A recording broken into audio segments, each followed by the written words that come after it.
Hello பிரைஸ்லாட். இன்றைய கர்த்தருடைய வார்த்தை ஏசாயா 29:14. இதோ நான் அற்புதமும் ஆச்சரியமுமான பிரகாரமாக இந்த ஜனங்களுக்குள்ளே ஒரு அதிசயத்தை செய்வேன். பிரியமானவர்களே, கேட்கிற ஆசீர்வாதத்தையும் கேளாத ஐஸ்வர்யத்தையும் அவர் தர வல்லமையுள்ள தேவனாக இருக்கிறார்.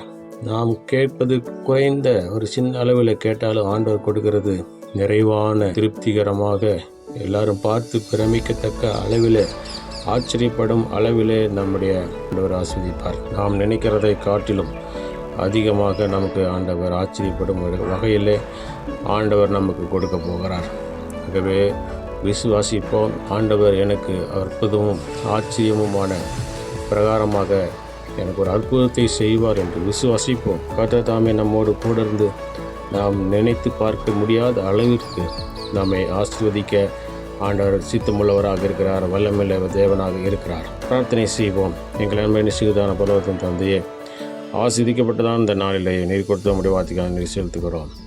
இதோ நான் அற்புதமும் ஆச்சரியமுமான பிரகாரமாக இந்த ஜனங்களுக்குள்ளே ஒரு அதிசயத்தை செய்வேன் என்று சொன்ன வாக்குத்தத்தத்தின்படி ஆண்டவரே, எங்களுக்கு நீர் ஒரு அற்புதமாக ஆச்சரியமான ஆண்டவரே ஒரு நல்ல ஒரு அதிசயத்தை ஆண்டவர் எங்களுக்கு தந்து இன்னைக்கு செய்ய போகிற தெய்வக்காக நன்றி செலுத்துகிறோம். நாளில் நாங்கள் செய்கிற வேலைகள், தொழில்கள், படிப்புகள், ஊழியங்கள், போக்குவரத்துகள் எல்லாவற்றிலும் நம்முடைய கரம் கொடுத்து பெரிய காரியம் செய்து நாமத்தை மேம்படுத்திடுவாய். எங்கள் காப்பாற்ற இயேசுவின் நாமத்தின் மூலமாக கேட்டுக்கொள்கிறேன், எங்கள் ஜீவனுள்ள நல்ல பிதாவே. ஆமென், ஆமென்.